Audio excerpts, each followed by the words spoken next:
UP में 9 सीटों पर होने वाले विधानसभा उपचुनाव को लेकर सीएम योगी आज बैठक करेंगे। सीएम आवास पर सुबह 11 बजे ये बैठक होगी और जिसमें जिले के प्रभारी मंत्रियों को बुलाया गया है। उपचुनाव को लेकर सीएम योगी बैठक में जरूरी निर्देश देंगे। आपको बता दें कि यूपी में 9 विधानसभा सीटों पर 13 नवंबर को वोटिंग होनी है, जबकि 23 नवंबर को मतगणना होगी।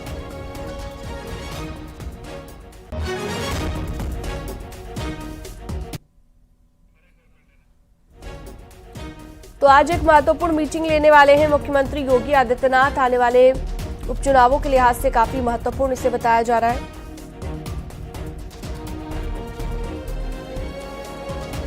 तो आज ये बैठक होगी 9 सीटों पर विधानसभा उपचुनाव को लेकर ये बैठक होगी। आपको टाइम भी बता देते हैं, 11 बजे सीएम आवास पर ये महत्वपूर्ण मीटिंग होने वाली है।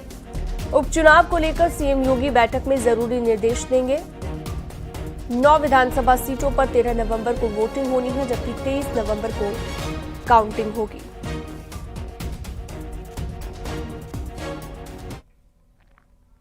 आगे बढ़ते हैं। कानपुर के सीसामऊ विधानसभा उपचुनाव से पहले समाजवादी पार्टी में गुटबाजी खुलकर सामने आ गई है। प्रदेश अध्यक्ष की मौजूदगी में कानपुर जिलाध्यक्ष फजल महमूद ने अपने ही विधायक अमिताभ वाजपेयी पर चुनाव को हराने का आरोप लगाया। दोनों के बीच मंच पर ही बहस शुरू हो गई। विवाद बढ़ता हुआ देखकर विधायक जी मंच छोड़कर जाने लगे। हालांकि समर्थकों के समझाने पर विधायक अमिताभ वाजपेयी वापस लौटे। समाजवादी पार्टी के प्रदेश अध्यक्ष सीसामऊ विधानसभा उपचुनाव को लेकर बैठक कर रहे थे। आरोप ये भी है कि कार्यक्रम से दोनों विधायकों की फोटो गायब थी। उपचुनाव की तारीख तय हो चुकी है, लेकिन दूसरे दलों से टक्कर लेने से पहले समाजवादी पार्टी अपने ही घर में लूरा कुश्ती कर रही है।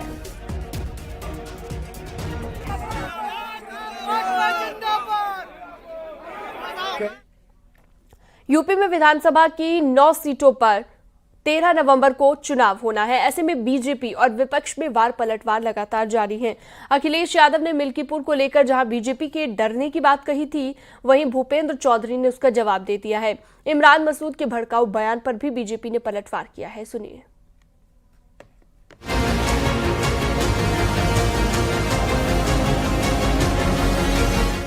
यूपी में विधानसभा उपचुनाव में समाजवादी पार्टी और कांग्रेस में गठबंधन हुआ है। यूपी में 2 सीटें कांग्रेस को मिली हैं। गाजियाबाद और खैर विधानसभा सीट पर कांग्रेस प्रत्याशी चुनाव लड़ेगा। बाकी 8 सीटों पर समाजवादी पार्टी का प्रत्याशी मैदान में होगा। उपचुनाव के लिए एसपी ने एक और प्रत्याशी घोषित किया है। मीरापुर से सुम्बुल राणा को समाजवादी पार्टी ने अपना प्रत्याशी बनाया है। 13 नवंबर को होना है उपचुनाव। अब तक समाजवादी पार्टी 9 सीटों के लिए 6 प्रत्याशियों के नाम का ऐलान कर चुकी है। कांग्रेस को सीट शेयरिंग में गाजियाबाद और खैर विधानसभा सीट मिली है। गाजियाबाद सीट के समीकरण की बात करें तो यहां 2022 में बीजेपी ने बड़ी जीत हासिल की थी। दलित, ब्राह्मण और ओबीसी वोटर्स यहां निर्णायक फैक्टर साबित होते हैं। कांग्रेस के सामने इस सीट पर बेहद बड़ी चुनौती बीजेपी ही रहेगी। राष्ट्रीय नेतृत्व में माननीय अखिलेश यादव जी ने जो सीटें गठबंधन में तय की है, वो अपने हिसाब से सही की है। और रही बात जीत की बात, तो 9 की 9 सीट पे कांग्रेस पार्टी और समाजवादी पार्टी का गठबंधन के जो कार्यकर्ता हैं एक दूसरे की ताकत बन करके लड़ेंगे चुनाव।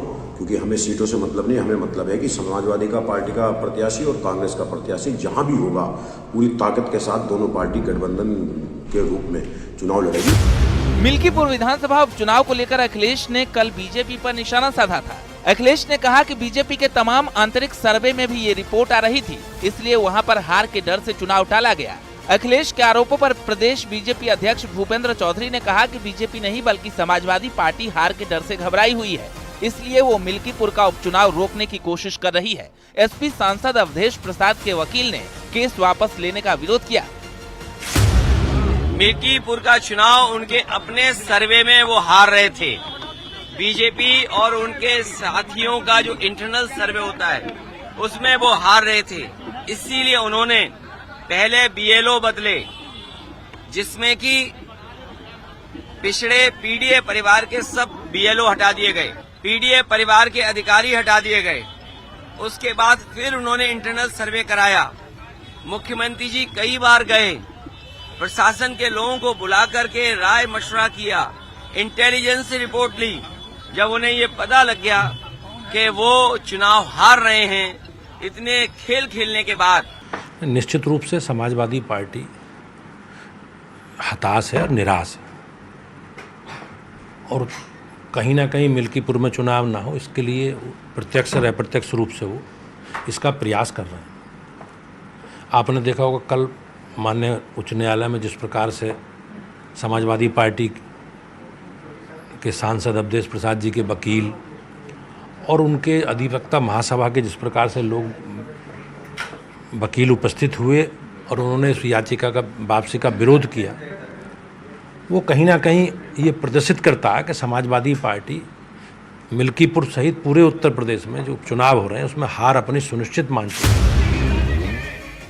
सहारनपुर से कांग्रेस सांसद इमरान मसूद ने प्रस्तावित वक्फ कानून का विरोध करते हुए भड़काऊ बयान दिया है। उन्होंने मुस्लिम समाज के लोगों से पूछा कि अगर कल मस्जिद नहीं होगी तो नमाज कहां पढ़ोगे, कब्रिस्तान नहीं होंगे तो दफनाए कहां जाओगे।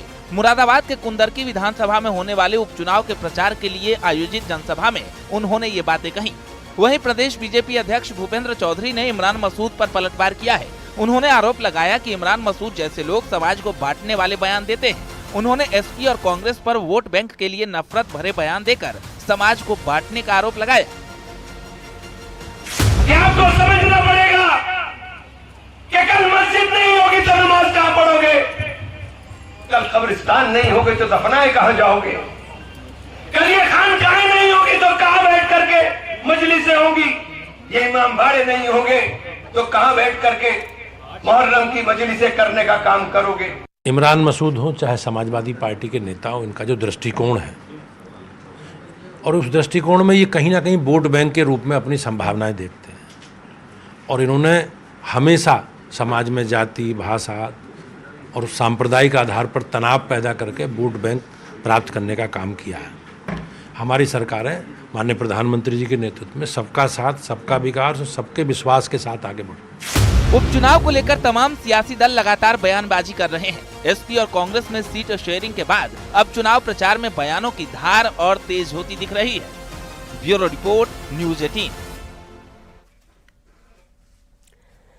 बहराइच गोलीकांड में बड़ी कार्रवाई की तैयारी है। लोक निर्माण विभाग ने अतिक्रमण हटाने को लेकर 23 अतिक्रमणकारियों के घरों पर नोटिस चस्पा किया है। इनमें 19 मुस्लिम और 4 हिंदू अतिक्रमणकारी शामिल हैं। गोलीकांड के सभी आरोपी फिलहाल जेल में हैं।